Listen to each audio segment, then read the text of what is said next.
Applied বাস্তু compass কি? Google play স্টোরে গিয়ে অ্যাপ্লায়েড বাস্তু কম্পাস সার্চ করুন এবং ইনস্টল করে নিন। এখানে আপনি পাবেন 4 রকমের কম্পাস: নর্মাল কম্পাস, 16 জন বাস্তু কম্পাস, 32 জন বাস্তু কম্পাস এবং অ্যাপ্লায়েড বাস্তু চক্র। আজ আমরা কথা বলবো 16 জন এবং 32 জন বাস্তু কম্পাস নিয়ে। প্রথমে আমরা খুলব 16 জন বাস্তু কম্পাস।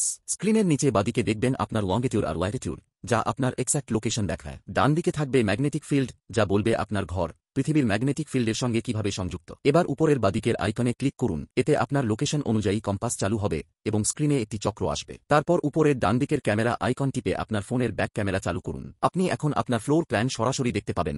সেই লাইভ ভিউয়ের উপরেই চক্র বসবে। চক্রটিকে আপনার ফ্লোর প্ল্যানের মাঝখানে আনুন, মানে ব্রহ্মস্থানে। একবার গ্রিড ঠিকভাবে বসে গেলে নিচের ক্যাপচার বাটনে ক্লিক করে ছবিটি তুলে ফেলুন এবং ছবিটি আমাদের হোয়াটসঅ্যাপেও সেন্ড করতে পারেন এক্সপার্ট অ্যানালাইসিস এর জন্য। এবার দেখি 32 জন বাস্তু কম্পাস। এটিও 16 জনের মতো, তবে আরও ডিটেইলে।